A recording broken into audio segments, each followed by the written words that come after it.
Good evening, and Hoya Saxa. I love that call and response so much.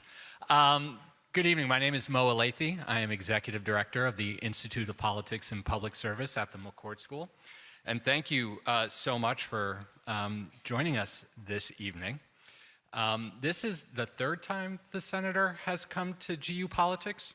And the first time was almost 10 years ago to the day, almost to the day. One of our very first big events when we launched the Institute. A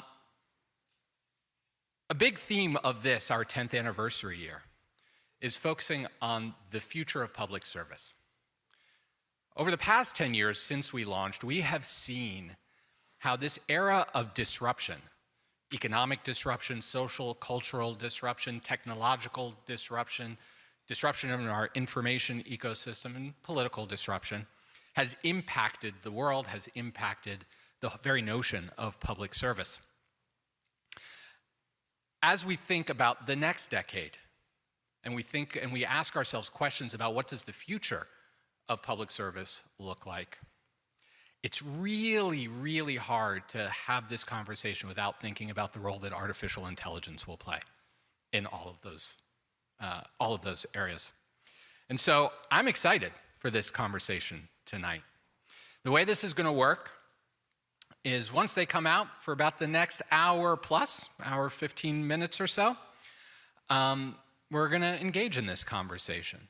The senator and the professor are going to first speak amongst themselves, and then when you see me come back up here, that means we're ready for you guys to join in the conversation.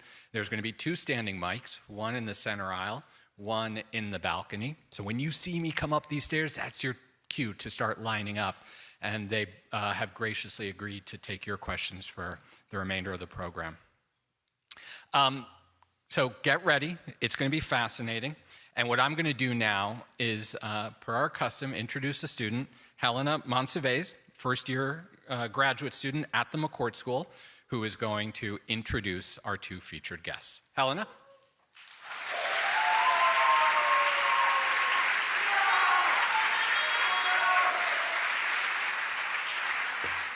Thank you, Mo. My name is Helena Monsivais. I'm a first-year Master of Science and Data Science student for Public Policy at the McCourt School of Public Policy. This semester, I've had the privilege of spending time in the GU Politics living room as a member of Senator LaFonza Butler's Student Strategy team. In her discussion group, we've spent the last 8 weeks exploring the implications of artificial intelligence on the future of work and the labor movement. Our conversations this semester reflect a growing national dialogue on AI and its impact on work, which brings us to today's event. It is an honor to speak today on behalf of our school and the incredible academic community. We are excited to introduce today's conversation, AI, the Promise and the Peril, with Nobel laureate Dr. Geoffrey Hinton and US Senator Bernie Sanders.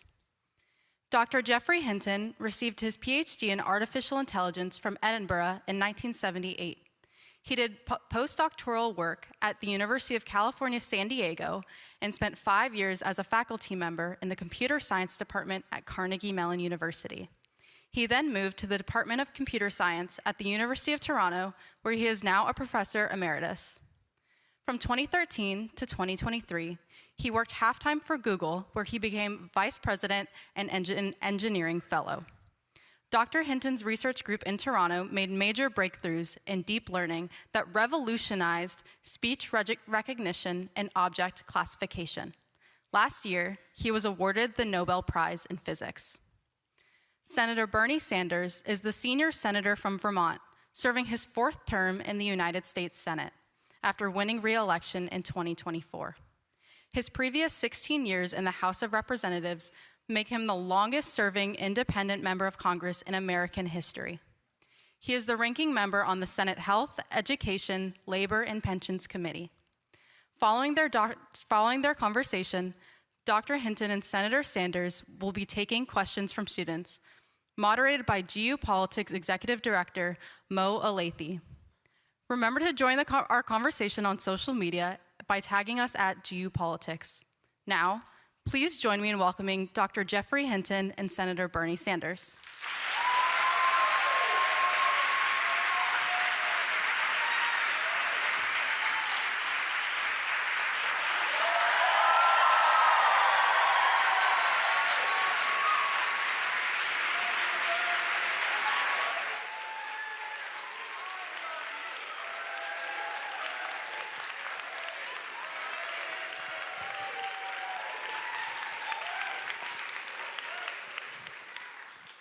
Ernie. All right.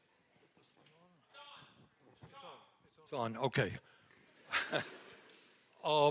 First of all, let me thank all of you for coming out. This is a wonderful turnout. Let me thank Georgetown for sponsoring the event, and mostly let me thank Dr. Hinton, one of the world's leading authorities on AI, for being with us in DC today. Dr. Hinton, thanks so much for coming.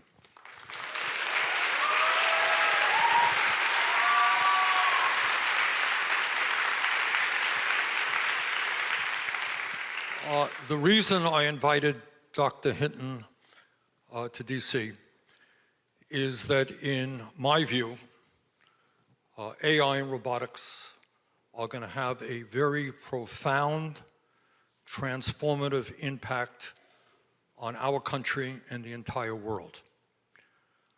But despite that reality, we are not hearing the kind of discussion we need in Congress, in the media, and within American society about what this consequential change is about and how we address it. So that's what tonight is about. We don't have all of the answers. I certainly don't. But this is an issue. This is an issue that is going to impact every one of your lives, and we need to be thinking about it big time. So we don't have a whole lot of time this evening, and there's a ton of stuff that we've got to cover. So with that, let me just start off by asking Dr. Hinton a leading question. That is, I have heard, Dr. Hinton, from folks all over the country who say, you know what, AI, yeah, you're right. It's going to displace jobs. It's going to create jobs. But that's the way the world has always been. We've gone from agriculture to industry. We've gone from industry to tech to information. What's the big deal? So what is the big deal? Is this different than other types of technological revolutions? Yes, this is very different, because the people who lose their jobs won't have other jobs to go to. If AI gets as smart as people, or smarter, any job they might do can be done by AI. So consider, for example, people who work in call centers. They're poorly trained, poorly paid, and AI is going to be able to do their job better. They often don't know the answer to the question you ask, like why you got this funny bill. AI will do better at things like that. It'll be much cheaper. And what are they going to do? All right. The reality is, I think many people know, is that some of the very wealthiest people in the world, Elon Musk, Jeff Bezos, Mark Zuckerberg, Larry Ellison, other multi-billionaires are investing hundreds and hundreds of billions of dollars into AI and robotics. Are these people staying up nights worrying about working class people and low income people? Is that why they're doing this investment? They should be, but I don't think they are. And I think many of them haven't really absorbed Keynes, that if the workers don't get paid, there's nobody to buy their products. And they haven't really thought through the massive social disruption we'll get if we get very high unemployment. Mr. Musk said last month that AI and robots will replace all jobs. Working will be optional. Bill Gates, also involved in AI, predicted that humans, quote, won't be needed for most things, end quote. Dario Amodei, the CEO of Anthropic, warned that AI could lead to the loss of half of all entry-level white-collar jobs. What is your thought about short-term and long-term impact of AI and robotics on our economy? Are these guys right? I think they probably are right. It may not be immediate. So you often see articles saying, oh, AI is not going to replace jobs. AI fails at lots of things. It's true, AI currently does fail at some things. What you have to remember is we're in the very early stages. This is a new technology. It's getting better very fast. It's getting better exponentially. And trying to predict the future of it is going to be very difficult. It's a bit like when you drive in fog. You can see clearly for 100 yards, and at 200 yards you can see nothing. Well, we can see clearly for a year or two, but 10 years out, we have no idea what's going to happen. But it seems very likely to a large number of people that we will get massive unemployment caused by AI. And if you ask, where are these guys going to get the roughly $1 trillion they're investing in data centers and chips? Really, you can get subscription fees, but one of the main sources of money is going to be by selling people AI that will do the work of workers much cheaper. And so these guys are really betting on AI replacing a lot of workers. As you just mentioned, no one can predict what the long-term impact of AI is. But I think I read somewhere that you suggested that as AI develops, and it's developing very rapidly, we can almost compare AI to the human brain like we can compare the human brain today to a frog's brain. And I know very smart frogs, but is that a fair metaphor here? It's reasonable. So at present, the human brain actually has more connections in it than the big AI systems. So the big AI systems, their knowledge is all in the strengths of connections between simulated artificial neurons, and they learn by changing those connection strengths. And they have about 1 trillion of those, maybe 2 trillion in the biggest ones, but often like only a mere 100 billion. The human brain has about 100 trillion. So we've actually got more connections than they have at present. On the other hand, they get much more experience than us. So the big AI systems are trained on trillions of words. Now, you couldn't read trillions of words because you only live for 2 billion seconds. Actually, fortunately for Bernie and me, it's about a little more than 2 billion seconds. 2 billion seconds is about 64 years. So we have very little experience and a huge number of connections. They have a huge amount of experience and not as many connections as us. But even though they've got less connections, so less ability to store knowledge in these connection strengths, they know thousands of times more than us already. If you take GPT-5 or Gemini 2.5 or Claude 3.5 or whatever, they can answer any question you can ask them at the level of a not very good expert. Sometimes they'll just make it up, but experts sometimes just make it up too. So they know thousands of times more than a person, using only about 1% of the connections. So they're not quite like us, but they're already much more knowledgeable than us, and they're already very good at reasoning in limited domains like mathematics. Almost all the experts believe that it's inevitable that if we don't blow ourselves up, or have massive pandemics or something like that, they're going to get smarter than us. And nobody knows what's going to happen then. And we really shouldn't do that until we can figure out whether people can coexist with them, and people don't know how. In a practical sense, and I know this is a tough question, how does AI in 10 years look in the world? How is my life different because of AI? You talked about the incredible speed in which they can give us answers. But what does it mean in terms of our daily lives? Yeah, so predicting the future is a bit like driving very fast down the freeway while looking through the rearview mirror. You only have historical data. Predicting the future in 10 years is very, very difficult. So the best way to see that is to look back 10 years. So if you were to take people like me who really believe in this neural network approach to AI, and you were to ask us 10 or 15 years ago where we would be in 10 or 15 years, we would have said, it's very unlikely we'll have a system that you can talk to in any natural language and it'll answer any question you ask it at the level of a not very good expert. We would have confidently predicted that that was 30 to 50 years out. It wasn't going to happen in 10 years. Well, it has happened. And I think that means that we can fairly confidently bet that whatever we have in 10 years, it'll be not what we expected. I know that's a sort of politician's answer, and you'd expect those from Bernie, but not from me. But I think that's the best I can do. We don't know what's going to happen in 10 years, and that means we ought to be cautious.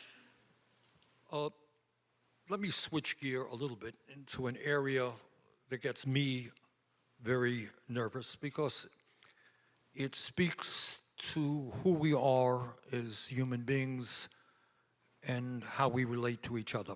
I get nervous when I read that there are a whole lot of people, especially younger people, who are now relying on AI for companionship. And I gather there's products now that you can wear around your neck and chat with and go hiking with and date with and all that stuff. If people grow up with their primary companionship and their relationships being AI and not other human beings, what does that mean for us, for humanity in general? So let me emphasize what Bernie said.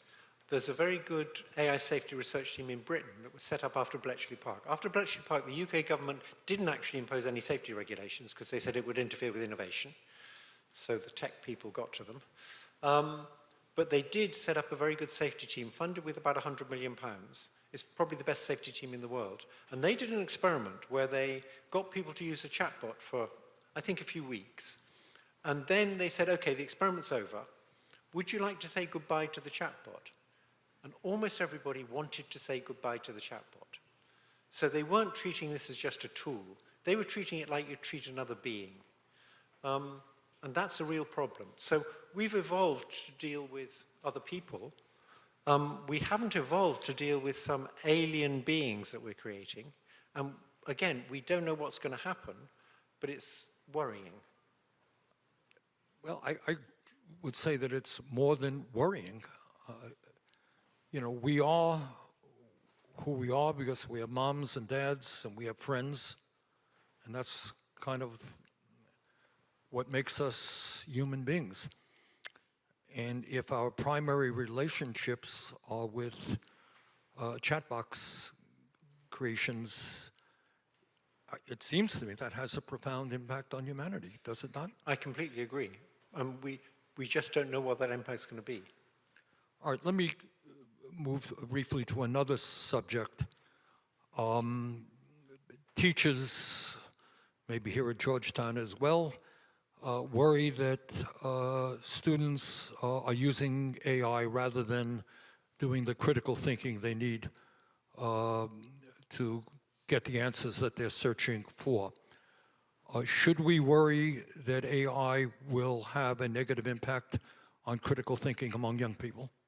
So there's an analogy people sometimes use, which is pocket calculators. Years ago, when pocket calculators came in, people said, this is terrible. The kids won't learn their multiplication tables. And I think if I asked you quickly to say what 11 times 12 was, most of you won't know, because you have pocket calculators. People like me and Bernie used to know. I don't think it's a big deal for pocket calculators. You don't need to know what 11 times 12 is, because your cell phone will tell you.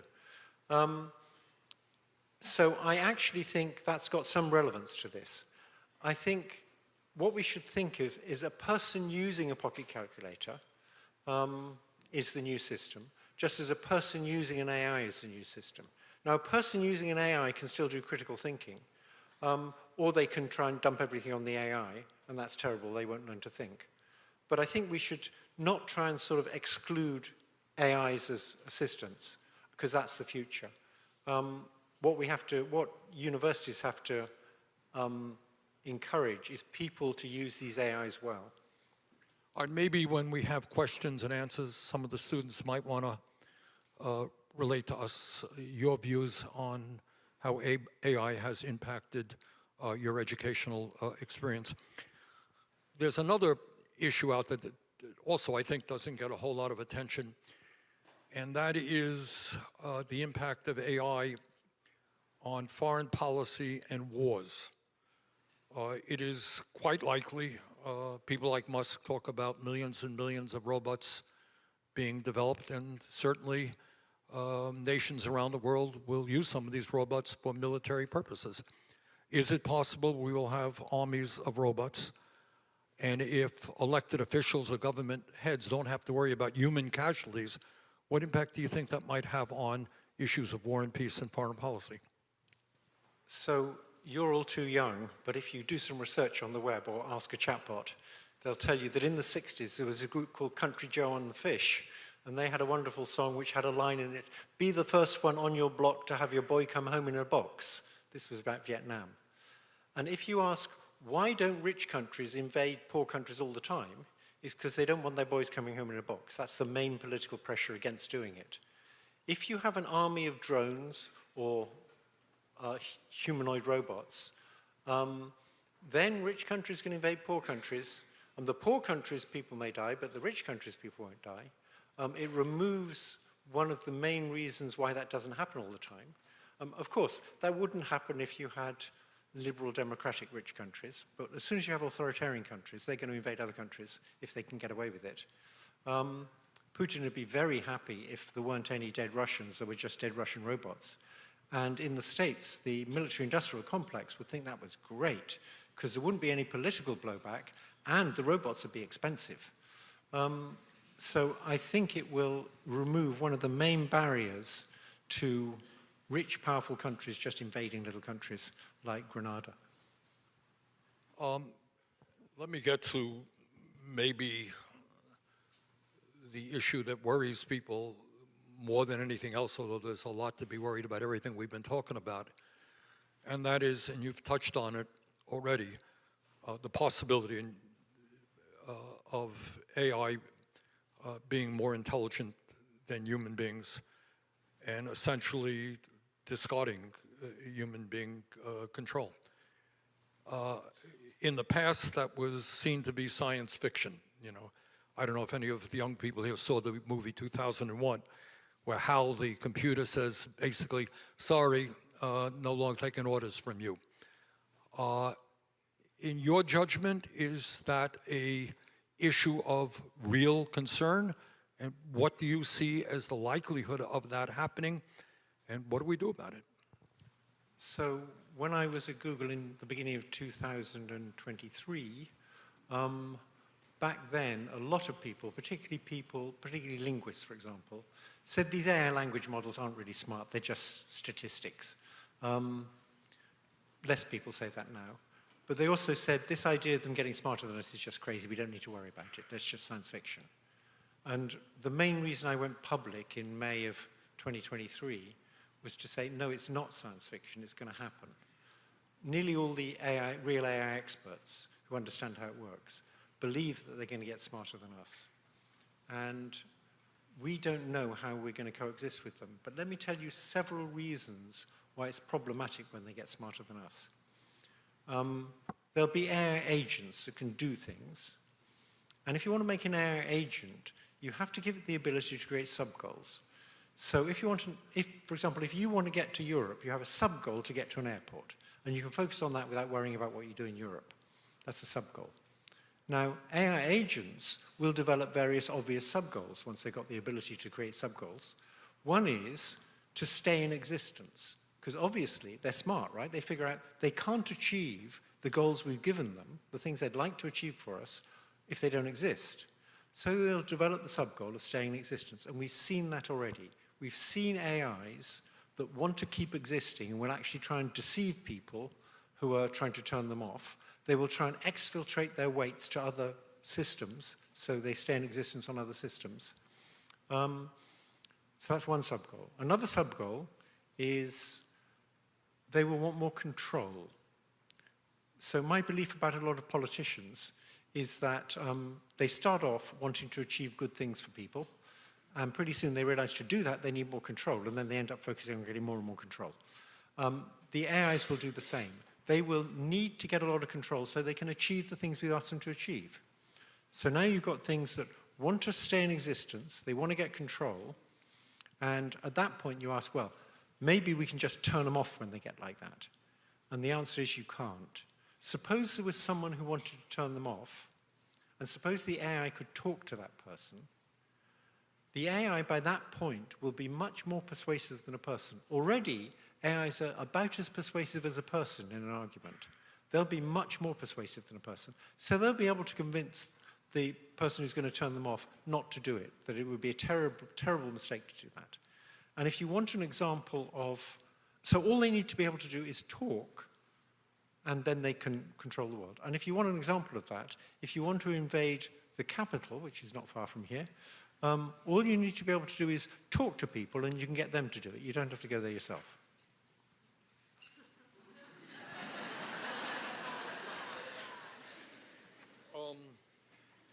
Okay.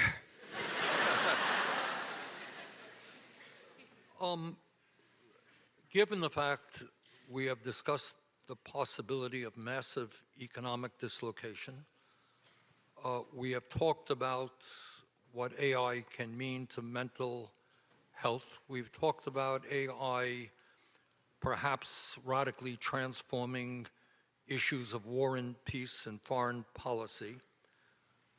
Given all of these extraordinary concerns, why do you think there has not been more discussion about these issues? I think one reason is because people don't really understand what's happening. So I see my mission is to educate people about what's happening and about how AI works. Very few people at present understand how it actually works. If you want to understand how it actually works, I did a podcast with a very good interviewer. This is self-advertisement, but you're allowed one As opposed to me, right, okay. You're allowed one of those. A very good interviewer who extracted from me a very good explanation of how these neural nets actually work. And the interviewer was John Stewart, who's a hero of mine. Yeah. You should look at that because that'll tell you how they actually work, roughly speaking, in terms that a non-expert can understand. No equations. So let me, sorry, I got distracted by my self-promotion. All right, let me ask you this, and this, you know, you're a scientist and not a politician, but given all that we've talked about, what should I be doing? What should the Congress be doing? I hesitate to say what the president should be doing, not particularly relevant for this discussion, but what should a sane government be doing? Okay, so there's some very simple things that should definitely be done. They won't answer all these problems, but even those aren't being done properly.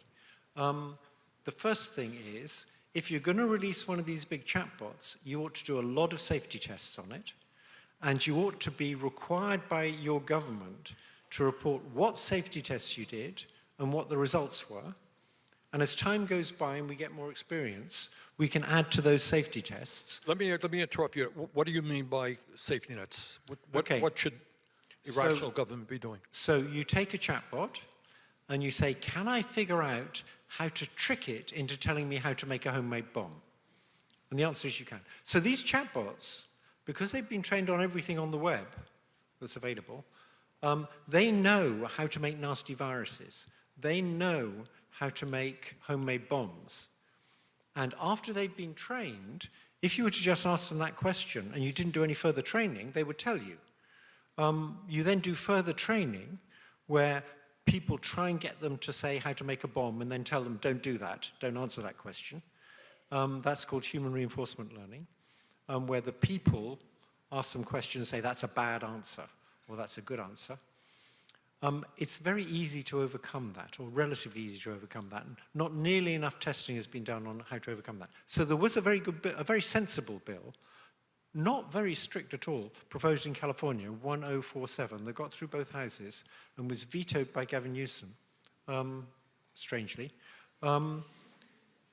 That just said you have to test them and you have to tell the government the results of the tests, and if you don't, you can be sued civilly by the Attorney General. Even that failed.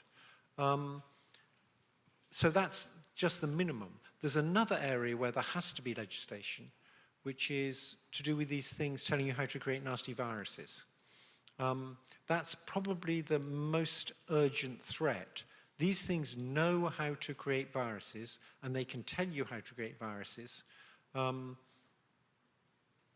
And they've got a sort of thin veneer telling them not to tell you.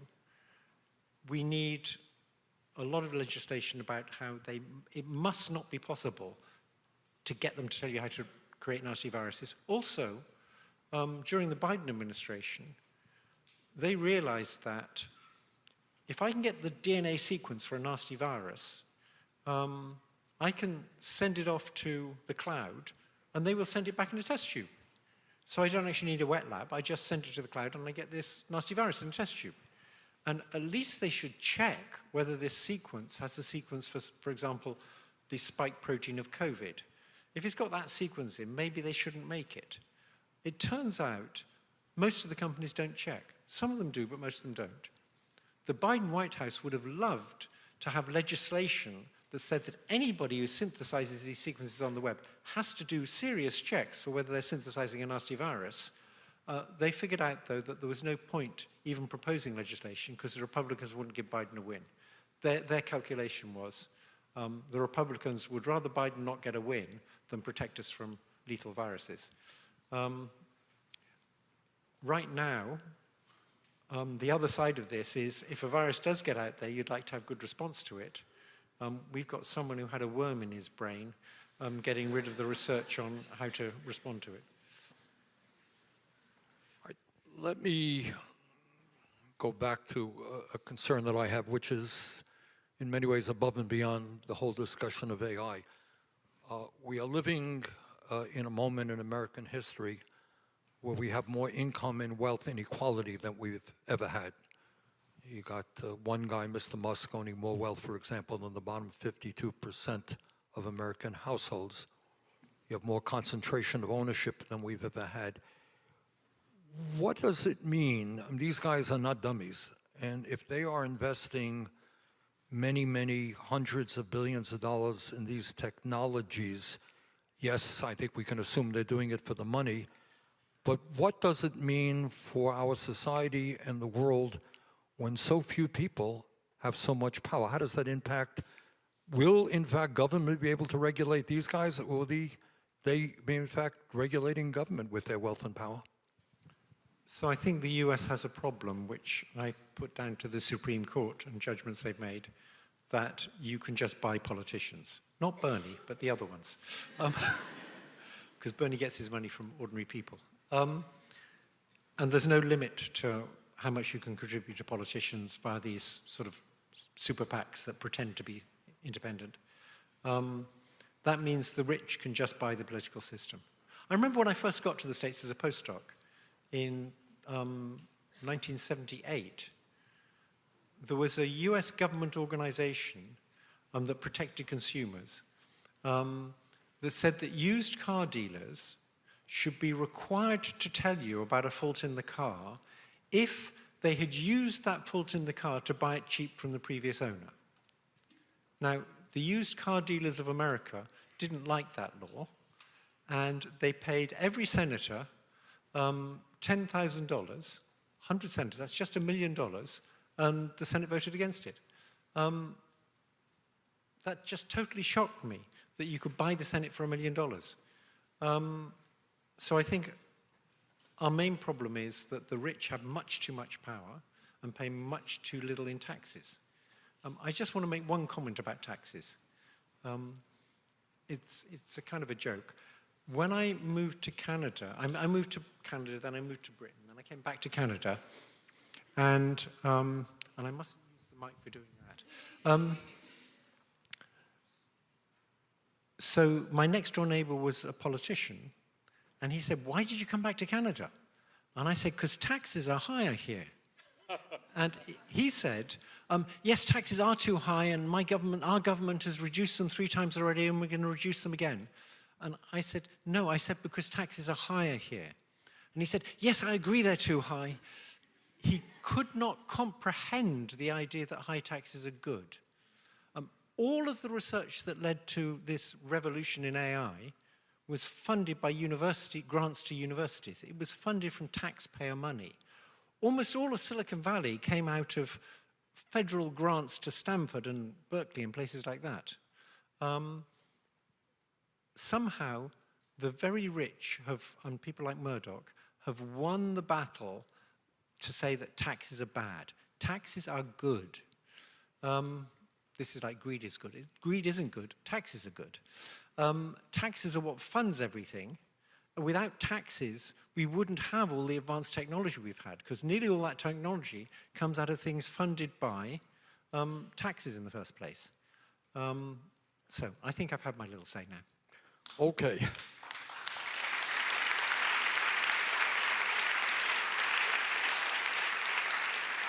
All right, I have exhausted my list of questions. So now if we can hear from the students, that would be great. Now that we are sufficiently terrified, here's what I'm going to ask. Guys, we're going to move to the questions as quickly as possible. Here's how this is going to work. We've got the two mics. One in the center aisle here, one in the center aisle in the balcony. When I point to you, you're up. Please tell us who you are, where you're from, what you're studying, and then please frame your question in the form of a question. All right, we good? Let's start in the balcony. Oh, hold on.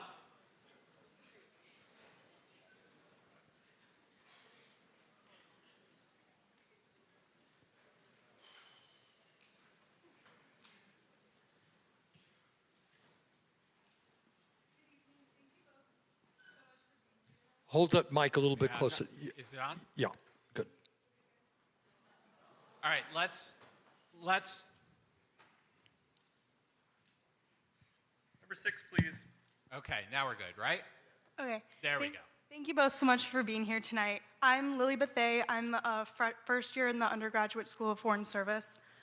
I was wondering, while I think we can all agree that we have concerns over the future of AI and how it threatens the job market, I was wondering what you believe the potential positives of the future of AI are, and if you think that it may potentially create new jobs in the job market, and if so, what those might look like. Okay, that's a great question because we've sort of left that out in this discussion. And if it was just all these nasty risks we've talked about, then the rational thing to do would be just stop developing AI now. But we can't do that. It's not like nuclear weapons. With nuclear weapons, they're only good for destroying things. AI has a wonderful upside. It's going to make healthcare hugely better. It's going to make education hugely better. We know that a private tutor allows you to learn about twice as fast as a classroom, and AI is going to be even better than that. It's going to make a very good tutor because it's going to see millions of kids like you and know just what you don't understand. So that's why we're not going to stop it. It's going to be wonderful for lots of things. It's going to predict the weather better. It's going to, in almost any industry where you need to predict things, it's going to have better predictions, and so it's going to make the industry more efficient. Just trivial things like how long a patient's going to need a hospital bed for. If you can predict that better, you can make the hospital beds go further. You can decide whether to discharge them so another patient can get that bed, or whether that's a bad idea because they're likely to come back again if you discharge them too soon. It can optimize everything and make it more productive, and that's great, but for the fact that it will replace a lot of jobs. But I think it's very important that we understand there's a huge upside to AI as well. And in a decent society, increasing productivity should be good. If the wealth was shared equally between everybody, that would be a great thing to do. In terms of creating new jobs, I don't believe it's going to create as many new jobs as it replaces. It'll create jobs like prompt engineer. How do you prompt this chatbot to get the best out of it? But I don't believe there'll be nearly as many new jobs created as it destroys, as it replaces. Although good economists like Darren Acemoglu aren't sure about this. They think maybe it will. So there's uncertainty here. And one thing to bear in mind when discussing AI in the future is everything's hugely uncertain.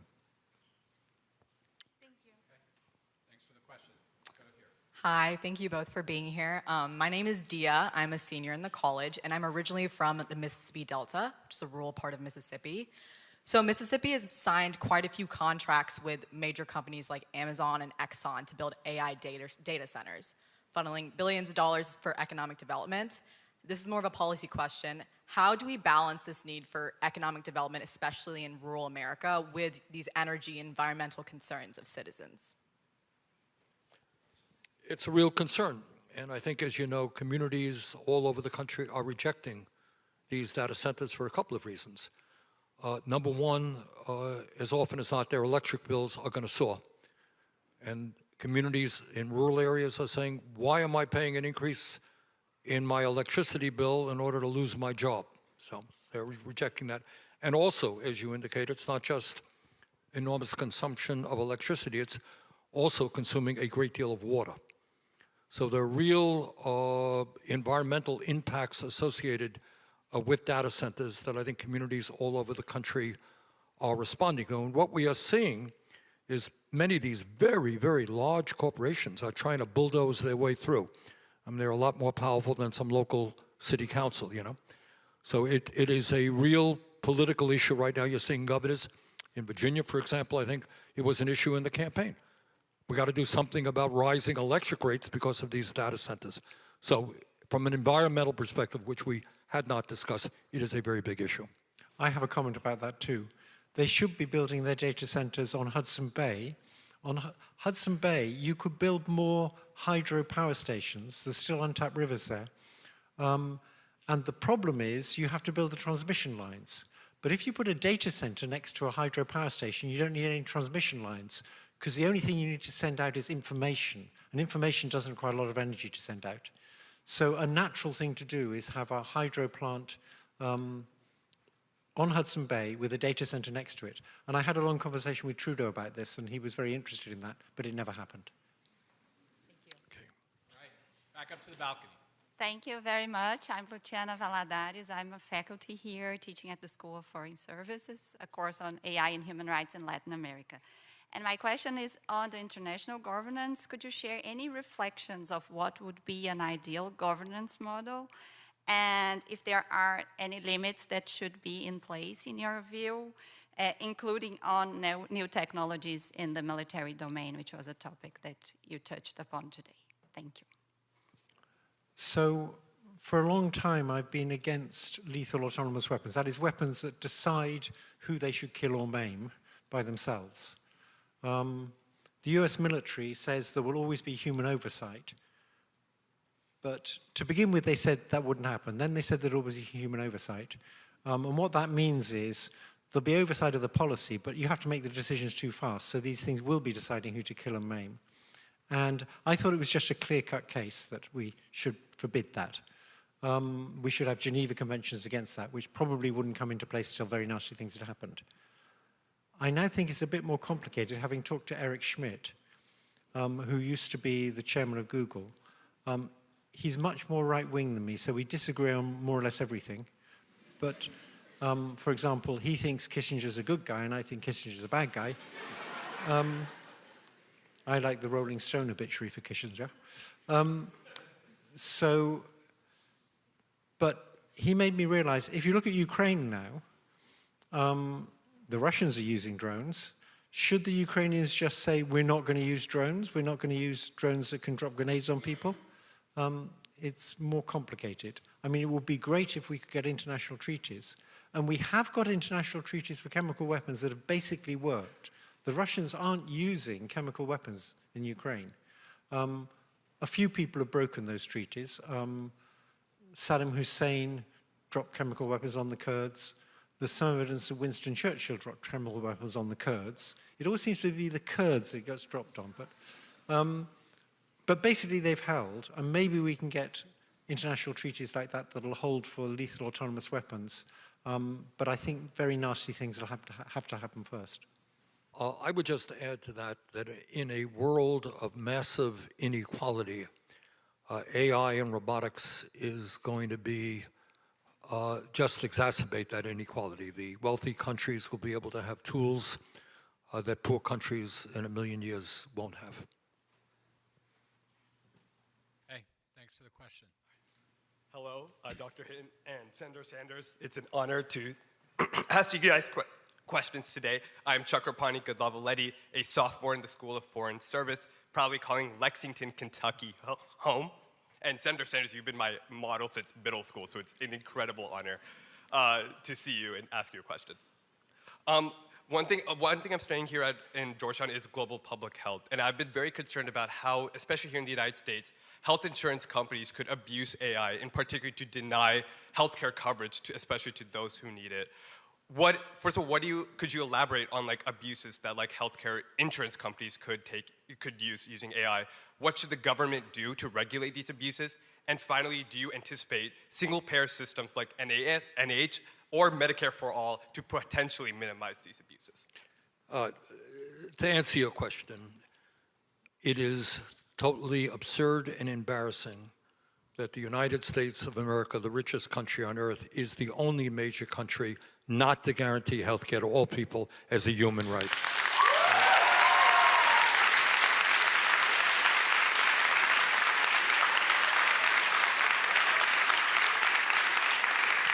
You know, the function of insurance companies is not to provide health care, it is to make a lot of money, and they do make a lot of money. Drug companies make an enormous amount of money. And it saddens me very much that we have a system which everybody recognizes is broken, it is dysfunctional, it is enormously complicated.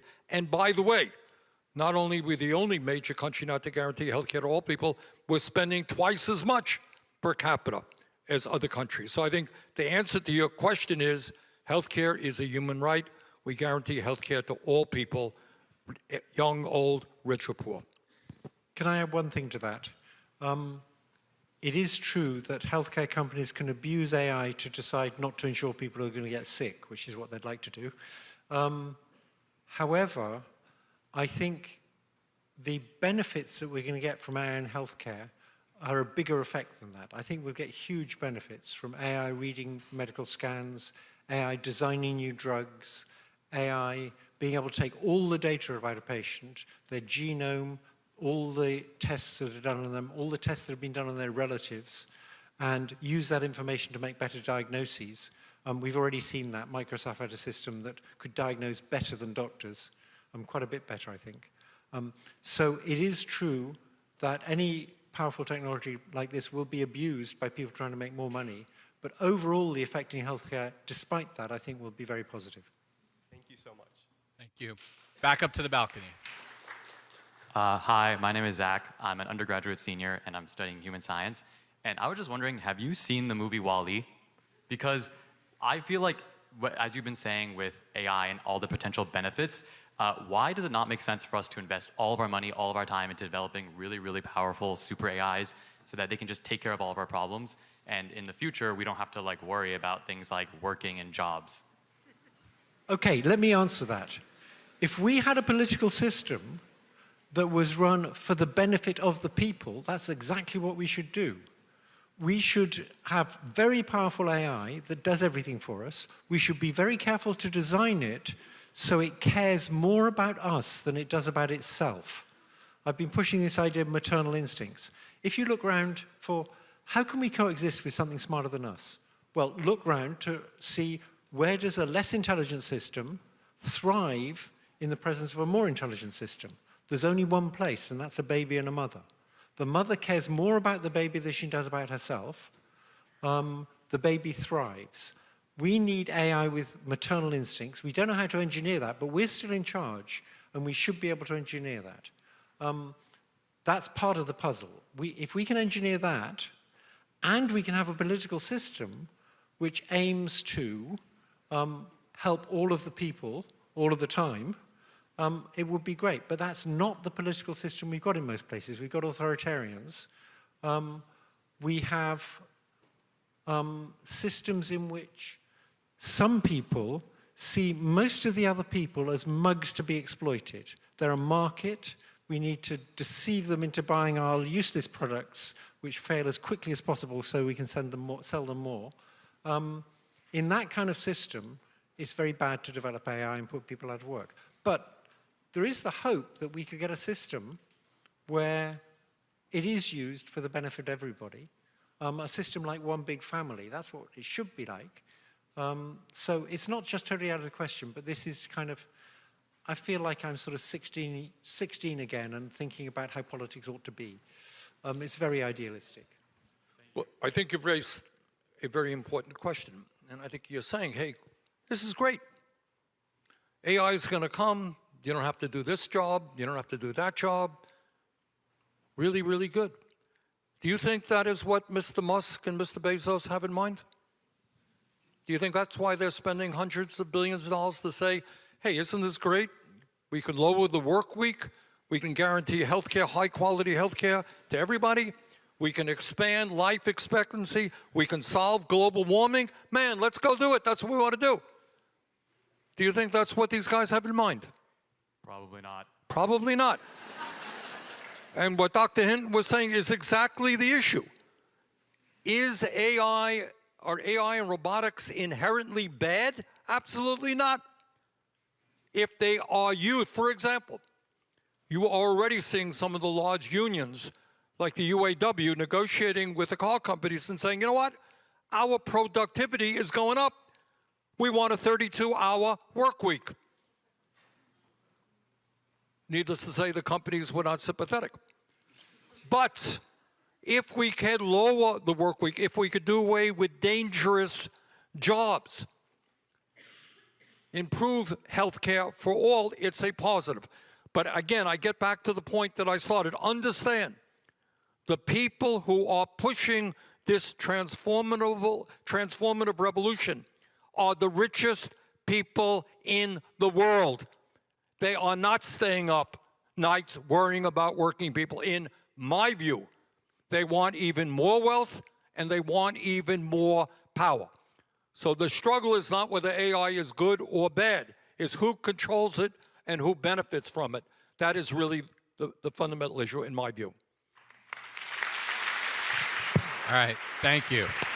Back down here to the floor. Hi, my name's Nick. I'm a sophomore studying government from Florida. This is a question for Senator Sanders. Thank you for being here. Obviously, we've heard a lot of talk about the AI bubble, and with that, the impending burst that's probably going to eventually happen with the AI bubble. And indeed, you've heard people like Sam Altman, the CEO of OpenAI, say he expects the government to bail out AI industries. You know, this is kind of a two-part question, but firstly, you know, should a bubble burst occur, how do you see Congress responding to that? And secondly, are there similarities to the AI bubble that you're seeing with past bubbles, like the dot-com bubble? Does it worry you that this bubble burst will be worse than those previous ones? Sure, it does worry me. You know, getting back to a point that, you know, Dr. Hinton raised is, in my view, I don't want to put words in his mouth, you have a fairly corrupt political system. So when Wall Street went under, they knew what they were doing. They knew that they were investing in fraudulent mortgages, et cetera. They went under, they caused a massive recession, and they went to the government and said, yeah, we made huge amounts of money, we were crooks, we were dishonest, bail us out.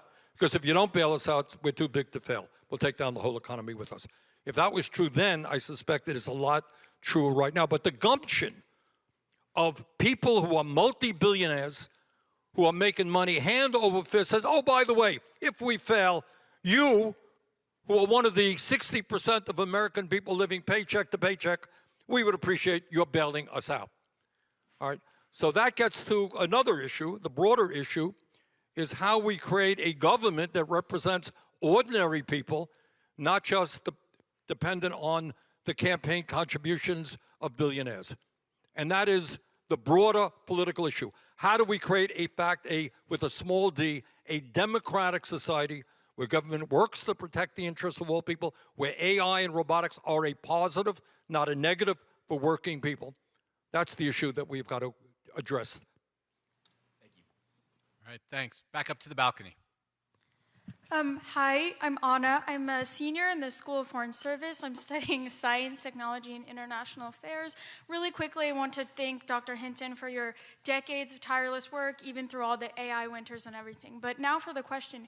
You alluded earlier to the debate between the, connectionists and the symbolists, and kind of famously in the beginning, Microsoft dismissed the connectionists and some of your work. So I was wondering if you think right now in the scientific field, do you think there's a similar type of neglect or dismissal of any school of thought for not policymakers, but anyone in the field? Thank you very much. Okay, I'm not the guy to ask because the approach I pushed is currently winning. The people it's quite possible there'll be a very different approach. And the people to ask are young people who think what I'm doing is wrong, but I'm going to stick with what's working. Okay. Sorry, that's not a very good answer, but there may well be radically different approaches out there, but it's not old men who are going to push them. All right, thanks. Back down here. Hi, my name is Charlotte. I'm a junior in the college studying government and psychology, and I'm from Connecticut. And one concern about AI that we haven't yet discussed today is its ability to spread misinformation, specifically like via voice replication, accurate videos, etc. And this information will absolutely worsen our already very deep and disturbing political divides. So I was wondering what you would propose as policy to address this issue, or what you foresee being put on the docket to deal with. Okay, I have something to say about that. Many people suggest we should get AI to recognize things like fake videos. That's never going to work. The first AI systems that generated really good images were called generative adversarial networks. And the problem is, if you have an AI that can recognize that a video is fake, then a generative AI can look inside that other AI and figure out how to generate things that it will think are real. And so you get this sort of arms race between a discriminative AI that says whether they're fake or not, and a generative AI that's getting better and better at fooling the discriminative AI. And that's how you got very good images with generative adversarial networks. So there's no future, I believe, no long-term future, in getting AI to recognize fakes produced by AI, because you can always make better fakes then. The way to do it is to have provenance. So a few hundred years ago in Britain, there were political pamphlets, and the government insisted that every pamphlet that was printed had the printer's name on it. Because if you had the printer's name, you could find out who paid the printer, and you could find out the provenance of the pamphlet. And that's because the printing press was a limitation. At least for political videos, there's a scheme suggested to me by Jan Tallinn, I should mention Jan Tallinn. He's invented Skype with some other people, sold it to Microsoft. He's a billionaire. He's used a lot of his money for AI safety. Many, many AI safety groups are funded by Jan Tallinn. He's taken it very seriously. He suggested you do the following. Every political video, you have a QR code at the beginning. The QR code takes you to a website. Websites are unique. If that is the website of the political campaign, and on that website there's the identical video, you know it's for real. If not, you know it's not.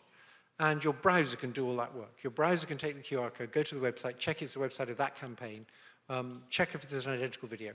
So it should be possible for your browser to tell you that this is a genuine video for that campaign, at least. You have to go for provenance, not recognizing fakes.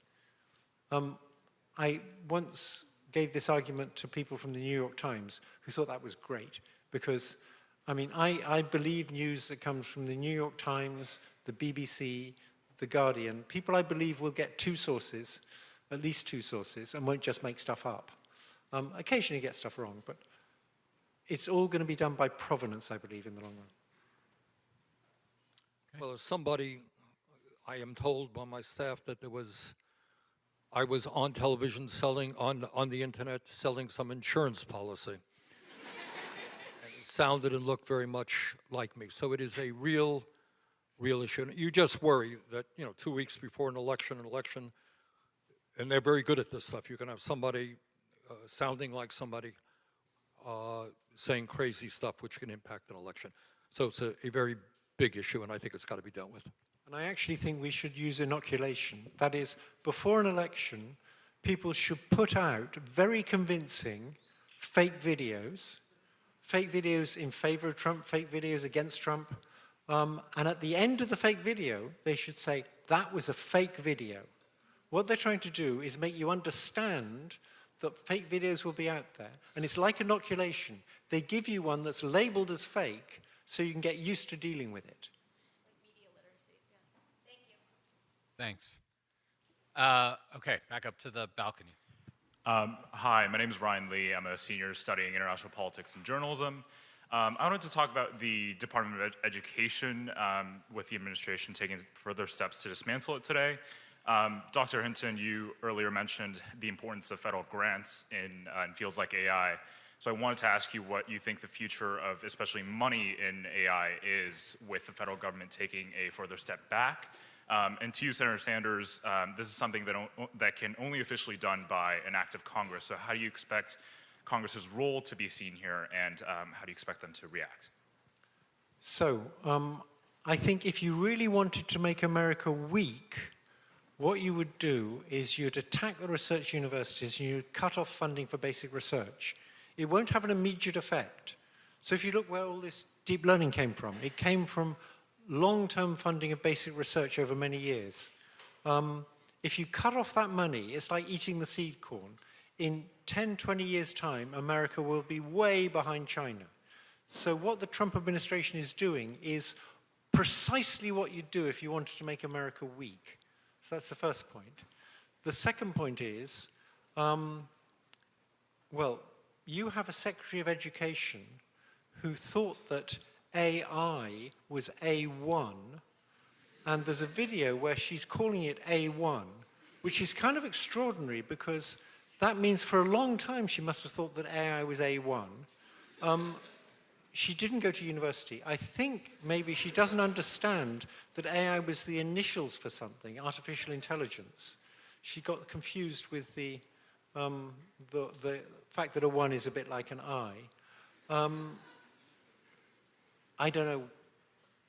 If you've got a Secretary of Education like that, I don't know what to say. Well, let me just say this, that of the panoply of problems facing this country, education is at the top of the list, I think. Right now, in the richest country in the history of the world, we have a child care system which is basically dysfunctional. So 0 through 4 are the most important years of development, intellectual and emotional development for a human being, and yet we have people who are working with those kids who make less than a McDonald's worker, which says a lot about how we not only regard education, but how we regard our children. That's number one. Number two, some of you may be familiar that international exams, reading, science, math, we do very poorly compared to other countries around the world.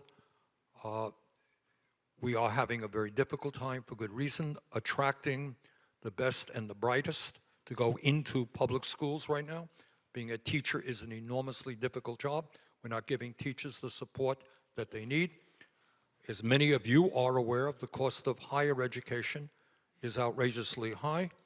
Many of you are going to be graduating with tens and tens of thousands of debt. Go to medical school, go to graduate school, it's going to be even more than that. So getting back to Dr. Hinton's point, if we in fact want to make America great, it is not an exaggeration to say that we want the best educated people in the world, that we prize education, that we respect educators, and that we want to make sure that every person in this country has the ability to get all of the education they need to succeed in life. That's good for them, that is good for the country. But we are moving in every direction in exactly the wrong way. My friend, Mr. Mondani, who's going to be mayor of New York soon,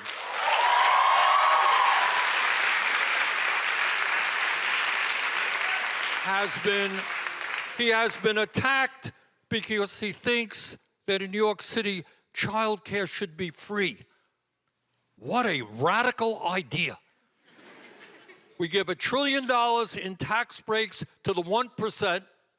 We spend $1 trillion on the military, but the idea that we have high-quality, free child care, or God forbid, in America, we do what was the case 70 years ago and make our major public colleges and universities tuition-free, that's considered to be radical. So I think we need to take a deep breath and say that if we really want to be a great nation, we've got to respect education, we've got to adequately fund education, and we've got to make sure that educational opportunity is available to all. All right, thanks for the question. All right. I would like to just add something to that. If you look when America was great, in the 50s and early 60s, America was developing very fast and people could afford 2 cars and a home and things like that. The tax rates on the rich were something like 70% at that point. That's what you need. You need taxes to fund these things, and you need to stop the rich evading taxes. It's just crazy. They can easily afford to pay the taxes. They'll end up with only a few billions to dispose of. You don't need that much money. All right. We are running low on time, and I always hate to say this when we've got long lines, but we've got time for one more student question. So we'll come down here for that pressure's one. on me then. Apologies to the rest of you, especially you at the mic up there. So you've got to ask the most brilliant question of all. No pressure. Yeah, I know, right? I'm Nicholas. I'm a first-year graduate student at the McCourt School of Public Policy, and I'm from New York City. And my question is for both of you, which is, do you think that the AI replacing entry-level positions will kind of create like a talent doom cycle where we accidentally stop creating experts because we're not investing in these entry-level workers so that they can become experts in their fields? No. No? Okay. And I think what's happening, I think what will happen is AI is developing fast enough that it'll develop fast enough to fill any gaps. I just worry, you know, when I hear folks talking about building millions of robots, and at the same time saying they want to rebuild manufacturing in America, for example. You can rebuild manufacturing in America, but you're not going to have workers doing the work. And I worry, you know, point that Dr. Hinton made earlier in the program, how are people going to get an income to buy the products that are being sold? And in terms of AI in the world that you are living in, I do worry very much that if entry-level jobs are not going to be there for you, how do you move up and progress up the ladder? So it is a real concern. Let me, if I might, Mo, just ask the people here. Just raise your hand. Let me see how to frame this question. Do you see, or it'll be I'm going to ask you two questions. The first one is, for your own lives as young people, do you see AI as a positive development for your future? Raise your hand. Okay. Same question. Are you concerned about it being a negative impact on your future? Wow. Okay, most of the hands went up when negative. I would tell you this, and Dr. N, where I became, I'm not even on any of the committees in Congress that deal with this stuff, but I got involved. I went around the country recently, and I was in Davenport, Iowa, and speaking before a working class audience. And in the course of a speech, you know, I said, I'm just curious, and I asked the same exact question as I asked you. It's a working class audience. And I said, tell me, do you think AI and robotics is going to be a positive development for you? In a room of about 2,500 people, 2 hands went up. So I think among working class people, there is a legitimate and real, and I think based on reality, concern about what AI will do. And I'm hearing that in this room from many of you as well. Senator and Professor, I want to ask each of you to share any final thoughts you have. But one question I'd ask you to weave in to your final thoughts. What does the average person do? Right? What can these students do to prepare for everything you've been talking about? I think in many ways that question, Mo, goes beyond AI. It really is a political question. And as we have said a dozen times, AI is neither good nor bad. It depends on who benefits and how it is used. Right now in this country, you are living in what I refer to as an oligarchic form of society, where a small number of very powerful people who are moving aggressively in the area of AI, but they were powerful before they did that, have enormous control over the economy and the political life of this country through their ability. Musk, for example, contributed $270 million to make Trump the president. So it is not only AI, it is not only climate change, it's not only the economy, it's not only healthcare. You are living in the richest country in the history of the world. And if we had a rational system designed to improve life for all people, there are extraordinary things that we could be doing. AI is going to make us wealthier. Yes, education could be free from childcare to graduate school. Yes, we could have universal health care. Yes, we could lead the world in transforming our energy system. Yes, we could build the units of affordable and low-income housing that we need. This is not utopian, radical ideas. We could do it if you have a government that is concerned about the needs of ordinary people. If you have a government concerned and dominated by the rich, they will get tax breaks. They will get deregulation.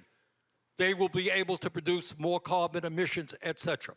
So the real question to me is a fundamental political question. And we need your generation, and we're seeing progress, I got to tell you, all over the country, standing up and creating a government that works for all of us and not just the big money interest.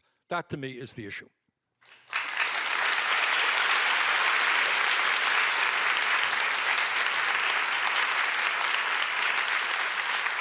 Professor, for those of us that are not programmers or engineers, what can we do to get ready?